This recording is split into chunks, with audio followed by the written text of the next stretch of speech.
Bine v-am găsit, bine v-am regăsit, dragilor din Zodia Balanță, oriunde v-ați afla. Bine ați venit la o nouă lectură atemporală de data aceasta, o lectură pe care voi să o puteți urmări oricând doriți, pentru că nu are o limită de timp sau atunci când apare în viața voastră. Desigur, ca de obicei, nu trebuie să uitați faptul că voi vă construiți propriul viitor în urma deciziilor și alegerilor pe care voi le faceți.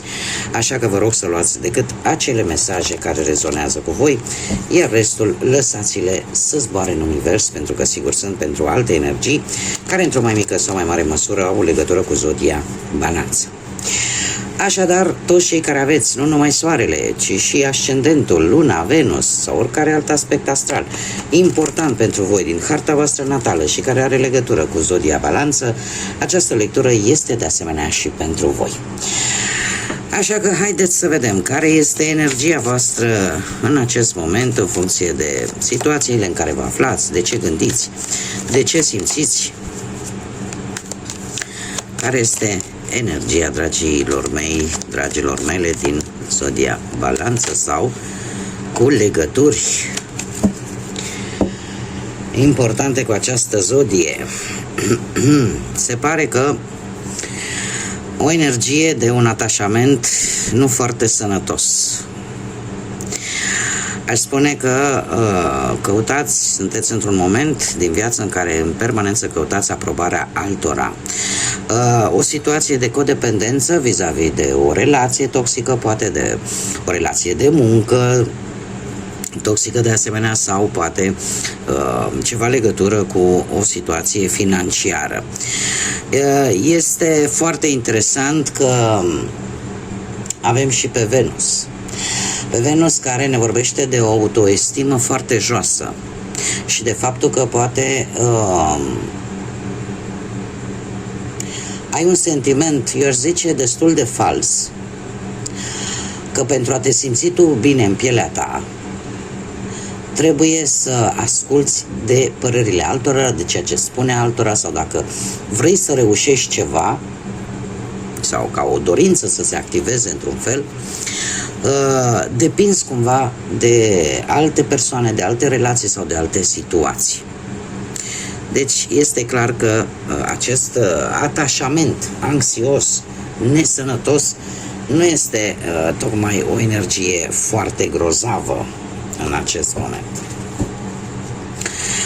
Haideți să vedem acum ce este, ce nu este în favoarea voastră, ce puteți controla, ce nu puteți controla în următoarea perioadă de când voi urmăriți această lectură. Așa că haideți să vedem ce vine pentru dragii mei din Balanță sau cu legături importante cu această zodie. Să vedem.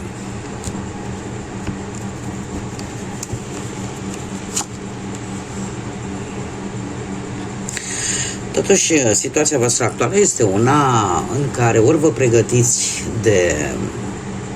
de vreun eveniment important, ori că vă pregătiți de o mică vacanță, poate cu prietenii, cu familia, sau poate cu o schimbare de loc. Cert este că se pare că este o situație, cel puțin din punctul vostru de vedere, din câte văd eu aici, destul de stabilă în ceea ce privește poate munca, banii sau partea sentimentală. Haideți să vedem și restul de cărți. Da, interesant.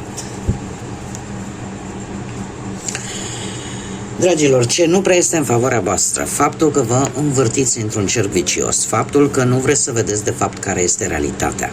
Și tocmai acest lucru se vede încă de la începutul lecturii prin această energie de atașament destul de nesănătos vis-a-vis de o anumită situație, relație.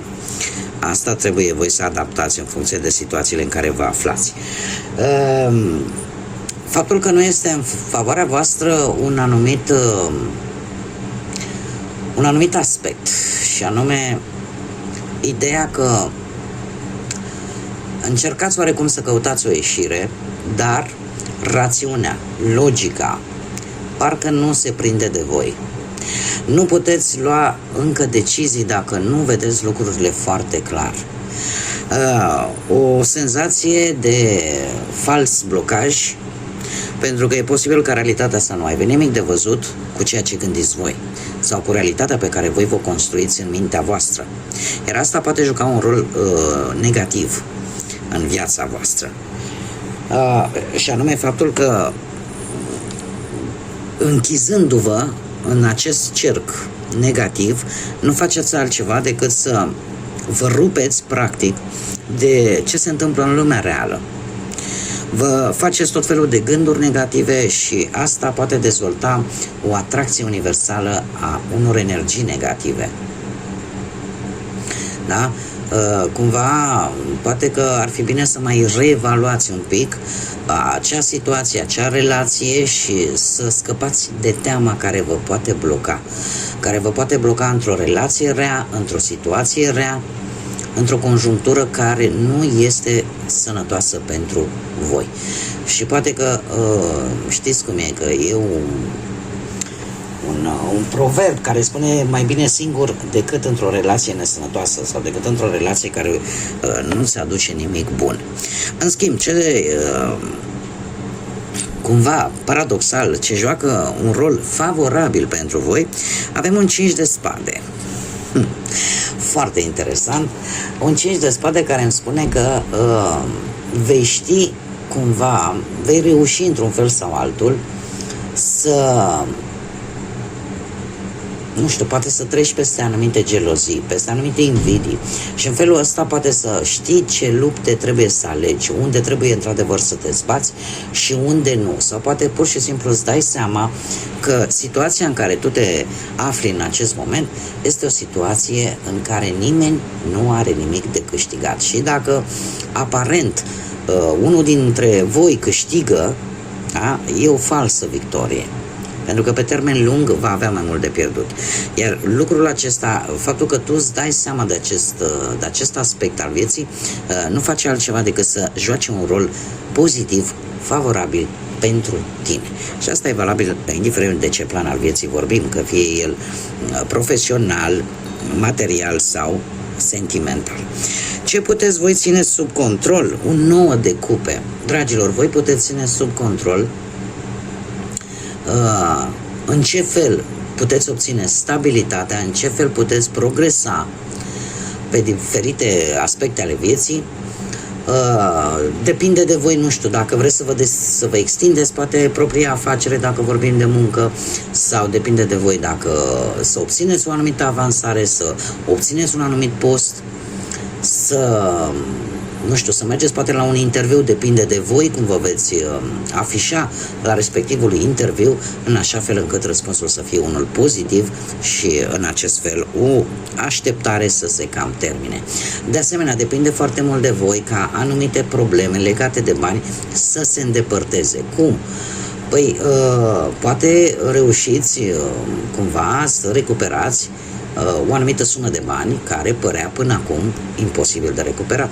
Sau faptul că un câștig spontan vine în viața voastră, dar depinde de voi cum îl veți controla și în așa fel încât să vă rezolve anumite probleme financiare. De asemenea, trebuie să mai spun că depinde de voi și de felul în care voi veți comunica cu perechea voastră, felul în care voi vă veți face planuri în comun, în așa fel încât sentimentele să crească pe partea asta sentimentală pentru cei care sunteți într-o pereche. Iar cei singurei aș spune că, desigur, voi puteți controla cu cine socializați, unde vă duceți să vă mai distrați, să mai cunoașteți persoane noi. Deci puterea stă la voi, pentru că în felul acesta 9 de cupe este o carte foarte pozitivă și această pozitivitate o aduce pe toate aspectele vieții, indiferent că vorbim de bani, de muncă sau de dragoste. Deci, controlul cumva stă la voi. Ce nu puteți voi controla, avem justiția, care vă și reprezintă, se pare că nu puteți controla, poate, cauza și efectul. Nu puteți controla anumite efecte ale unei acțiuni pe care voi ați făcut-o probabil într-un trecut nu foarte îndepărtat, vis-a-vis poate de un proces legal, de anumite documente în care e posibil să așteptați un răspuns, sau, dacă nu vorbim de această justiție terenală și de toate instituțiile legate de ea, putem vorbi de lipsa de control vis-a-vis de karmă, vis-a-vis de acțiunile care se pare că în următoarea perioadă pentru voi vor începe să dea efecte, vor începe să aibă anumite efecte care, din păcate, scapă de sub controlul vostru. Putem vorbi de, nu știu, poate de o lipsă de rapiditate în rezolvarea unor anumite probleme, care iară nu va depinde de voi. Nu știu, poate anumite proceduri legale, semnătură de contracte, indiferent pe ce parte asta a justiției terenale vorbim, cumva nu ține de voi, nici timpul de rezolvare, nici cum se va rezolva, nu depinde de voi, nu aveți voi control. Unde nu mai aveți voi control? Într-o anumită colaborare, într-o anumită asociere, poate că nu se va face atunci când vă doriți voi, sau într-o anumită perioadă de timp. Îmi cer scuze. Unde nu mai puteți avea control? La anumite investiții pe termen lung, pentru că e posibil să nu știu, poate să recuperați niște bani sau vreo plată extra, dar să nu depindă de voi când va veni această sumă de bani. Sau cei care au conflicte, poate în relație, se pare că nu dețineți voi controlul dacă relația respectivă, sau nu dețineți numai voi controlul, va depinde foarte mult de celălalt, de cealaltă persoană, ca aceste situații, care trebuie să vă spun că sunt șanse să se repare în relația sentimentală pentru cei care sunteți deja un cuplu, dar depinde foarte mult de celălalt. Cum de-al minteri, cei singurei ar spune că e posibil ca hazardul, destinul, cine vreți voi, spuneți-i cum vreți, să aibă o surpriză pentru voi, fără să aveți vreo contribuție, și anume să întâlniți poate pe cineva care să lucreze poate în domeniul ăsta al justiției sau să aibă într-un fel sau altul legătură cu justiția. E posibil și acest lucru. Ca și zodii, nu prea am ce să vă spun, apare decât zodia voastră, dar totuși aș tinde să cred că cam la modul general așa ar predomina zodiile de aer, la fel ca și voi, Gemeni, Balanță sau Vărsător. Haideți să vedem și un mesaj pentru dragii mei din Balanță pentru următoarea perioadă de când voi urmăriți această lectură. Un mesaj provenit de la unicornii magici. Haideți să vedem un mesaj pentru dragii mei din Împarte. Și spune așa: atunci când împarți, fiecare se simte fericit. Este poate un îndemn, cred că cumva să împarți, poate și grijile tale, gândurile tale, să le împarți cu ceilalți. Pentru că în momentul în care o vei face și tu te vei descărca, ca să zic așa, de această energie negativă, și asta te va ajuta pe tine, iar poate pe celălalt sau pe ceilalți îi va ajuta să te înțeleagă mai bine și de ce poate ai un anumit comportament. Pentru că de multe ori se întâmplă să nu fim înțeleși, tocmai pentru că nu se știe ce se află în sufletul fiecăruia dintre noi. Și atâta timp cât nu știm acest lucru, tindem să judecăm. Ceea ce, și în felul ăsta se formează prejudecățile, ceea ce nu prea este sănătos.